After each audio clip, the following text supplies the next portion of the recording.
The Miracle Code. Elevate your mind to heal your body by Holly Stokes, Master NLP Coach and Hypnosis Trainer. Chapter 1. Life of Adventure. I open my eyes to the blue sky of the early morning hours and the sunlight, hearing the birds and the rush of Oregon's lush green Umpqua River. The majestic pines stretched up to the sky, encircling our small camp on the river's edge. The emerald green waters whispered hints of the day's upcoming adventures, bidding us to anxiously hustle our morning. "Coffee's on!"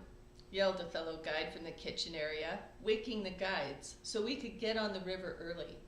This was training week before the whitewater rafting season would start, where we were honing our swiftwater rescue and river guiding skills.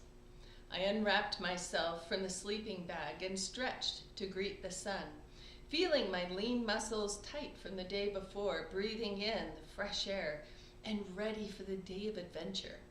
Today we would take on Pinball and African Queen, some of my favorite rapids on the Umpqua River. This was my life, May through September, as a whitewater river guide in the Northwest. I made my way to the kitchen. It was still the early morning hours and dawn was breaking. Martin stood by the camp stove, setting out cups and plates. The coffee was hot, and the two other guides were relaxing for the moment with cups of coffee before the bustle of packing up camp. Martin started adding bacon to the griddle for the morning fare. "Good morning, Martin," I said cheerily as I reached up for a cup and adjusted the spout of the coffee pot to fill it with the liquid sunshine. "How are you doing today?" "Just another day in paradise," Martin smiled. "No job can compete with this." He waved his hand at the scenery, the boisterous river lined with cottonwoods. Martin, our trip leader, had short brown hair, glasses, and a pleasant face that lit up with his smile. His glasses had that hue of dirty smudges in the morning sunlight as he tended to the sizzling bacon on the griddle. I reached for some creamer to add a little bit of heaven to the dark coffee in my cup and sipped. "Oh, the coffee is strong today." "Of course. Want to know a secret? If you want your camp to pack up quickly, double the strength of the coffee," he smiled. "Well, it tastes amazing, but maybe it just tastes better out here," I said. "Coffee definitely tastes better out here," he winked. "Oh, what's that on your arm?" Martin asked, pointing to my left upper arm. "Huh?" I turned my arm to look. A purple and blue mottled mass wrapped around my bicep. It was bright and emphatic, an angry bruise. "I have no idea," I breathed out. "Did you have a big bruise on your leg last week too?" Martin asked, while scraping the eggs out of the pan. "Yes, I did. I still have traces of it." I looked down at the green fading mark on my thigh. "You might want to get that checked out," Martin said. "You need to be in top shape for the summer." "Promise me you'll get it checked out." My mouth twisted. "I'm an herbalist. I don't need no stinking doctors. I hated going to the doctor, and I rarely needed to." "Promise me," said Martin as he looked at me sternly. "Fine, I'll get it checked," I said, as a twinge of concern started to twist in my gut. I had been feeling unreasonably exhausted lately during my morning jogging. It was probably nothing. The whitewater season would start soon. The days would fill with waking up to blue skies and morning coffee, then ushering clients into the big blue rafts filled with the sounds and splashes of whitewater as we conquered the rapids. I felt so lucky to be on the Northwest's emerald green rivers and summer camping at the river's edge. The outdoor life was not new to me. Sleeping under the stars was a way of life, my way of life. Before whitewater guiding, I was a wilderness counselor with at-risk teen therapy programs. I loved sleeping out under a blanket of stars and waking up to the baby blue sky in the morning. And yep, sometimes there was a mosquito or two that would find that small breathing hole of my mummy bag and buzz me awake. But it was totally worth it. I loved those morning hours, waking up to nothing but fresh air and the expansiveness of the whole world right outside my sleeping bag. We busied ourselves with coffee and breakfast before breaking down camp. This was the life, I thought. Everything was finally coming together. I had just moved in with my boyfriend of 3 years, John, who had a beautiful 5 acres outside of Vancouver, Washington, in the wild northwest woods. He was so sweet. He too was an outdoorsy guy. I had the best job in the world. Every day I invited clients into my big blue rubber boat, an open-air office with 360 views that city skyscrapers couldn't touch. Life was good, damn good.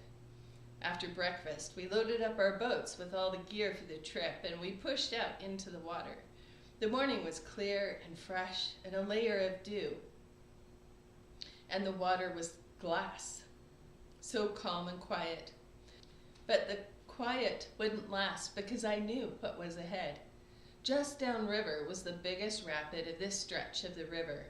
Watching the horizon line of water, it all appears calm as glass, but you can hear the impending roar of the waterfall that turns into chaos and then the bottom drops out from underneath. It's so interesting how quickly the river can change.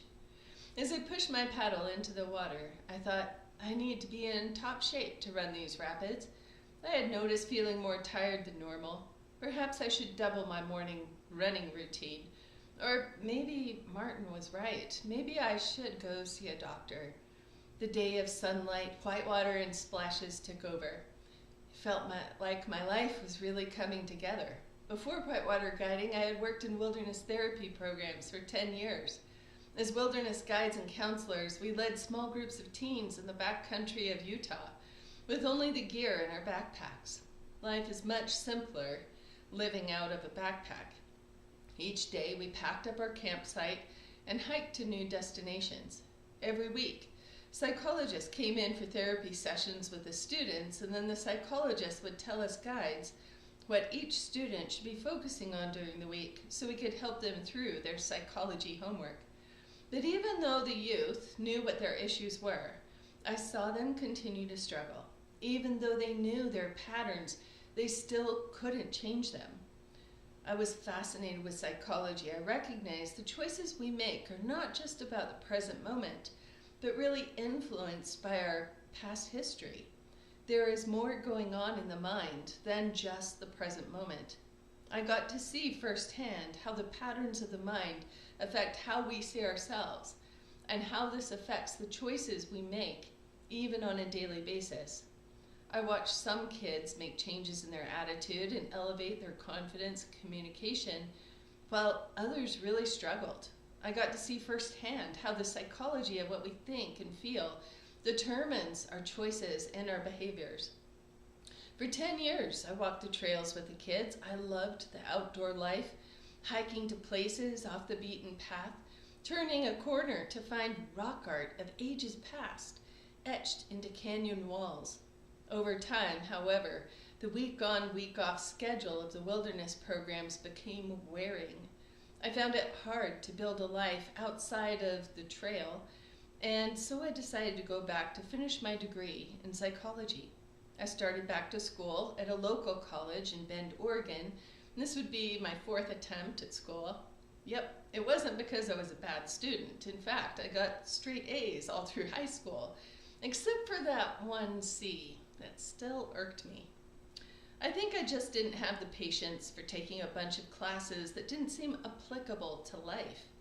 I didn't really see the point, and my love for the outdoors gave me itchy feet. Whereas being cooped up in a classroom all day just sounded too dull and routine. But this time, going back to school was different because I could see what I wanted out of it. I could see the light at the end of the tunnel. I knew I wanted to help people, and the road to psychology was the map. During the winters, I was studying, reading books, and working through college classes. And to keep my hunger for wilderness fed in the summers, I was a whitewater rafting guide on Oregon's amazing rivers. Once I had finished my coursework at the local college, I transferred to Portland State University in Oregon. Living in Portland was an easy fit. I was closer to John's place, and the Deschutes River, where I guided, was about a 90-minute drive away. Yes, life was really coming together. I was finally finishing my degree in psychology and graduating in a few months. I had just moved in with John to his land of pine trees, meadow, and sunlight. And I had the perfect job of sunshine, splashing water, and excitement every day while being outdoors on the scenic Oregon rivers. I really didn't have a clue about the rapids of life ahead that proved to be my fate and my future. It is so interesting how quickly the river can change.